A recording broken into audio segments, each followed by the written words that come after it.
ನಮಸ್ತೆ ನನ್ನ ಪ್ರಿಯ ವೀಕ್ಷಕರೇ, ನಮ್ಮ ಲಕ್ಷ ಚಾನಲ್ಗೆ ಸ್ವಾಗತ. ವೀಕ್ಷಕರೇ, ನಾವು ಇವತ್ತು ಏಕೆಂದರೆ ಹುಣ್ಣಿಮೆ ಗ್ರಹಣ ಎರಡೂ ಬರ್ತಾ ಇದೆ. ಕೆಲವೊಬ್ಬರು ಯಾವುದ್ಯಾವುದೋ ಮಂತ್ರಗಳನ್ನ ಕೆಲವೊಂದು ಮಂತ್ರಗಳನ್ನ ನೀವು ಸಿದ್ಧಿ ಮಾಡ್ಕೋಬೇಕು ಅಂತ, ಕೆಲವೊಬ್ಬರು ನೀರಿನಲ್ಲೋ ಹರಿಯೋ ಜಲದಲ್ಲೋ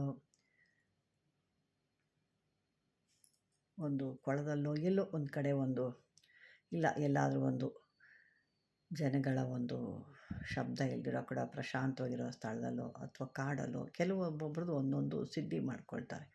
ಅಲ್ಲಿ ಹೋಗಿ ಕೆಲವರೊಬ್ಬರು ಅಲ್ಲಿ ಸಿದ್ಧಿ ಮಾಡ್ಕೋಬೇಕಾದ್ರೆ ಅವರು ಮೊದಲು ಅವ್ರ ದೇಹದ ಒಂದು ಸಂರಕ್ಷತೆ ಇರಬೇಕು. ಸಾಧನೆಯಲ್ಲಿ ಅವ್ರಿಗೆ ಸುರಕ್ಷತೆ ಇಲ್ಲ ಅಂತಂದಾಗ ಇದನ್ನೆಲ್ಲ ಮಾಡ್ಕೊಳ್ಳಿ ಕಷ್ಟ. ದೇಹ ರಕ್ಷಣೆ ಬೇಕು ಮೊದಲು. ಅವರು ಅದಕ್ಕೆ ಅವರ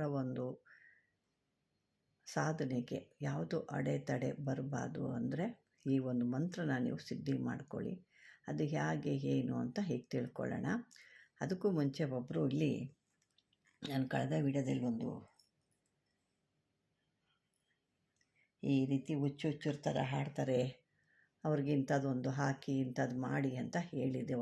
ಹಾಕಿ ಅದರಲ್ಲಿ ಅದು ಒಂದು ಲೈನ್ ಹೋಗಿದೆ. ಲೈನ್ ಅಂದು ಯಾವುದೂ ಇಲ್ಲ, ಅದು ಕರೆಕ್ಟಾಗಿದೆ. ಮೇಲೊಂದು ಬರೀ ಓಂ ಓಂ, ಅದಷ್ಟು ಬಾಕ್ಸುನುವೆ ಓಂ ಓಂ ಅನ್ನೋ ಒಂದು ಅಕ್ಷರ ಮಾತ್ರ ಹೋಗಿದೆ. ಅದಕ್ಕೆ ಇಲ್ಲಿ ಯಾರೋ ಒಬ್ಬರು ಹೇಳಿದ್ದಾರೆ ನೋಡಿ, ನಿಮಗೆ ನೋಡಿಸ್ತಿದ್ದೀನಿ, ಕೇಳದಿದ್ದರೆ ಕೇಳಿ. ಈ ಥರ ಮಿಸ್ ಆಗಿದೆ ಅಂದರೆ ಖಂಡಿತ ನಾನು ನೋಡಿರಲಿಲ್ಲ, ಹಾಗಾಗಿ ನಾನು ನೋಡಿದ ಮೇಲೆ ಕಾಣಿಸ್ತೆ. ನೋಡಿ, ಇಲ್ಲೊಬ್ರು ಕೊಟ್ಟಿದ್ದಾರೆ. ಫುಲ್ ಬಾಕ್ಸ್ ಕಾಣ್ತಾ ಇಲ್ಲ, ಮೇಲ್ಗಡೆ ಬಾಕ್ಸ್ ಕಾಣ್ತಿಲ್ಲ, ಕ್ಲಿಯರಾಗಿ ಕಾಣ್ತಾ ಇಲ್ಲ. ಮತ್ತು ಅವರೇ ಹಾಕಿದ್ದಾರೆ ನೋಡಿ, ಬೇಕಂತಲೇ ತೋರಿಸ್ತಾ ಇಲ್ಲ.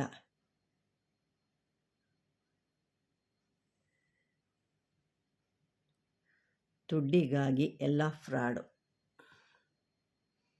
ನೋಡಿ, ಬೇಕಂತಲೇ ತೋರಿಸ್ತಾ ಇಲ್ಲ, ದುಡ್ಡಿಗಾಗಿ ಎಲ್ಲ ಫ್ರಾಡು. ಈ ದುಡ್ಡಿಗಾಗಿ ಫ್ರಾಡ್ ಅನ್ನೋರು ಇದನ್ನು ಯಾಕೆ ನೋಡ್ತೀರಾ ನೀವು? ಅದಕ್ಕೆ ಯಾಕೆ ನೋಡಿ ಮತ್ತು ನನಗೆ ಫುಲ್ಲು ಬಾಕ್ಸ್ ಕಾಣ್ತಾ ಇಲ್ಲ ಅಂತ ಒಂದು ಹತ್ರ ಹಾಕಿದ್ದೀರ, ಮತ್ತು ಮೇಲ್ಗಡೆ ಬಾಕ್ಸ್ ಮಾತ್ರ ಕಾಣ್ತಾ ಇಲ್ಲ ಅಂತ ಹಾಕಿದ್ದೀರ, ಮತ್ತು ಕ್ಲಿಯರಾಗಿ ಕಾಣ್ತಾನೇ ಇಲ್ಲ ಅಂತ ಹಾಕಿದ್ದೀರ. ಇಷ್ಟೊಂದು ಯಾಕೆ ಕೇಳ್ಕೊಳ್ತಾ ಇದ್ದೀರಾ? ಅದು ಫ್ರಾಡು ಅಂತ ಗೊತ್ತ ಮೇಲೆ ಸ್ಕಿಪ್ ಮಾಡ್ಕೋಬೇಕಲ್ವ?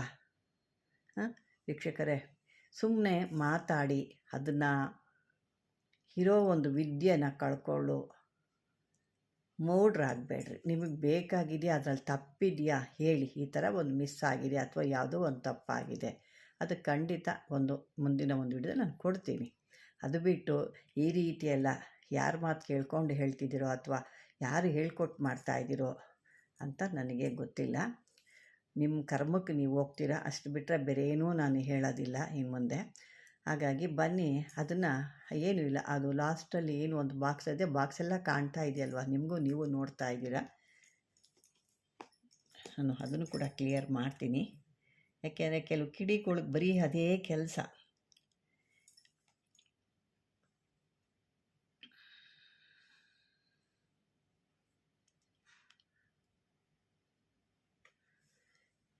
ಕಾಣ್ತಾ ಇದೆಯಲ್ವ, ನಾನು ಇನ್ನೊಂದು ವಿಡಿಯೋದಲ್ಲಿ ನಿಮಗೆ ತೋರಿಸ್ತಾ ಇದ್ದೀನಿ. ಬಾಕ್ಸಲ್ಲಿ ಎಲ್ಲ ಅಕ್ಷರ ಕಾಣ್ತಾ ಇದೆಯಲ್ವ, ನಿಮ್ಮ ಥರದೇ ನನ್ನ ಹತ್ರನೂ ಇರುವಂಥದ್ದು ಮೊಬೈಲು.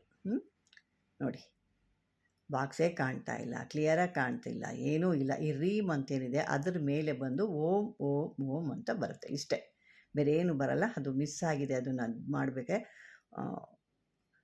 ಮೇಲ್ಗಡೆ ರೀಮಿಂದ ಮೇಲಕ್ಕೆ ಮೊದಲನೇ ಅಕ್ಷರ ಬಂದು ಓಂ ಅಂತ ಬರುತ್ತೆ. ಅದು ಎಷ್ಟು ಬಾಕ್ಸ್ ಇದೆಯೋ ಅಷ್ಟೂ ಓಂ ಓಂ ಓಂ ಅಂತ ಹಾಕ್ಕೊಳ್ಳಿ.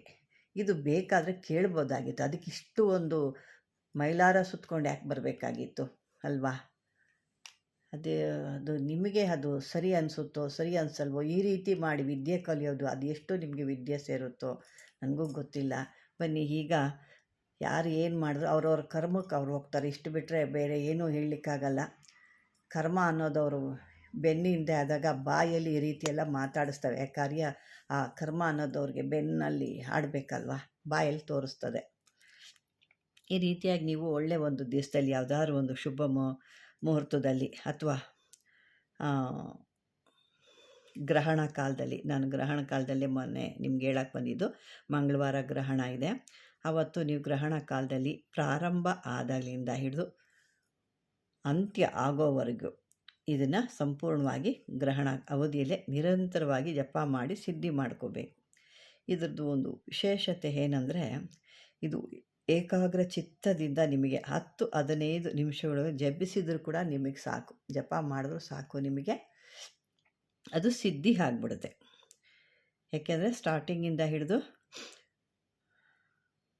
ಕೊನೆಯವರೆಗೂ ಗ್ರಹಣ ಏನು ಶುರು ಆಗುತ್ತೆ ಅಲ್ಲಿಂದ ಹಿಡಿದು ಅಂತ್ಯದವರೆಗೂ ನೀವು ಇದನ್ನು ಸಂಪೂರ್ಣವಾಗಿ ಈ ಜಪ ಮಾಡಬೇಕು. ಈ ಜಪ ಮಾಡಬೇಕಾದ್ರೆ ಸಾಕಷ್ಟು ನೋಡಿ, ನಾವು ಮಾಡಬೇಕಾದ್ರೆ ಕೆಲವೊಂದು ಇಷ್ಟೊಂದು ಗ್ರಹಗಳು ನಮ್ಮ ಹಿಂದೆ ತಿರುಗ್ತಿರ್ತವೆ ಅಂತ ನೀವು ಸಿದ್ಧಿ ಮಾಡ್ಕೊಂಡು ಹೋಗಬೇಕಾದಾಗ ನಿಮಗೆ ಕೆಲವೊಂದು ದುಷ್ಟ ಜಂತುಗಳು ಕಾಡುತ್ತೆ. ಅಂಥ ದುಷ್ಟ ಜಂತುಗಳಿಗೆ ನಿಮ್ಮ ಹತ್ರ ಬರ್ದಿರೋಂಗೆ ನಿಮ್ಮ ಒಂದು ಸಾಧನೆಗೆ ಅಡೆತಡೆ ಮಾಡದಿರೋ ಥರ ಈ ಒಂದು ಮಂತ್ರನ ನೀವು ಸಿದ್ಧಿ ಮಾಡಿ ಹೇಳ್ಕೋಬೇಕು. ಆ ಥರ ಮಾಡಿದಾಗ ಯಾವೇ ದುಷ್ಟ ಶಕ್ತಿಗಳು ನಿಮ್ಮ ಹತ್ರ ಬರೋದಿಲ್ಲ, ನಿಮ್ಮ ಒಂದು ಸಾಧನೆಗೆ ಯಾವುದೂ ತೊಂದರೆ ಆಗಲ್ಲ. ಏಕೆ ನಮ್ಮ ಸಾಧನೆಗೆ ಕೆಲವೊಂದು ದುಷ್ಟಗ್ರಹಗಳು ಬರ್ತಾವೆ, ನಮಗೆ ಎಲ್ಲ ದುಷ್ಟಗ್ರಹಗಳು ಸುತ್ತುತ್ತಾ ಇರ್ತವೆ. ಹಾಗಾಗಿ ನಾವು ಅಂಥ ದುಷ್ಟಗ್ರಹಗಳಿಗೆ ಏನು ಹೆದರೋದಿಲ್ಲ.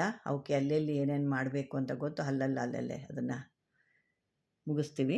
ಈಗ ಇದನ್ನು ಈ ರೀತಿ ಮಾಡ್ಕೊಂಡು ನೀವು ಮಾಡಿದಾಗ ನಿಮಗೇನಾಗುತ್ತೆ, ಯಾವುದೇ ಒಂದು ಸಾಧನೆ ಮಾಡಬೇಕಾದ್ರೆ ತೊಂದರೆಗಳು ಬರಲ್ಲ. ಈ ಪ್ರಯೋಗವ ನೀವು ಯಾವಾಗ ನೀವು ಈಗ ಇದನ್ನು ಒಂದು ಸಿದ್ಧಿ ಮಾಡ್ಕೊಳ್ತೀರ, ಗ್ರಹಣ ಕಾಲದಲ್ಲಿ ಸಿದ್ಧಿ ಮಾಡಾಯಿತು, ಇನ್ಯಾವುದಾದ್ರೂ ನೀವು ಕೆಲವೊಂದು ಮಂತ್ರಗಳು, ತಂತ್ರಗಳು, ಯಂತ್ರಗಳು ಏನೋ ಒಂದು ಮಾಡಬೇಕು, ಆವಾಗ ಮತ್ತೆ ಇಂಥ ತೊಂದರೆಗಳಾದಾಗ ಈ ಮಂತ್ರನ ನೀವು ಒಂದು 108 ಸಾರಿ ಹೇಳ್ಕೊಂಡ್ರೆ ಸಾಕು ನಿಮಗೆ.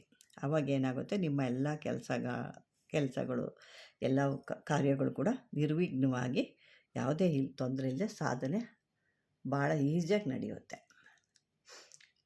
ಯಾಕೆ ಅಂತಂದರೆ ಕೆಲವರು ಆತುರಪಟ್ಟು ನೈಟಲ್ಲಿ ಹೆಂಗೋ ಮಾಡೋಣ ಒಂದು ಒಳ್ಳೆಯದು ಅಂತ ಪಾಪ ಹೋಗ್ತಾರೆ. ಒಳ್ಳೆಯದೇ, ಆ ಥರ ಮಾಡೋದು ಬೇಗ ಬಹಳ ಒಳ್ಳೆಯದು ಅಂತ ಈ ಒಂದು ಗ್ರಹಣ ಟೈಮಲ್ಲಿ ಮಂತ್ರಗಳನ್ನ ಸಿದ್ಧಿ ಮಾಡ್ಕೊಳ್ಳೋದು ಭಾಳ ಒಳ್ಳೆಯದು.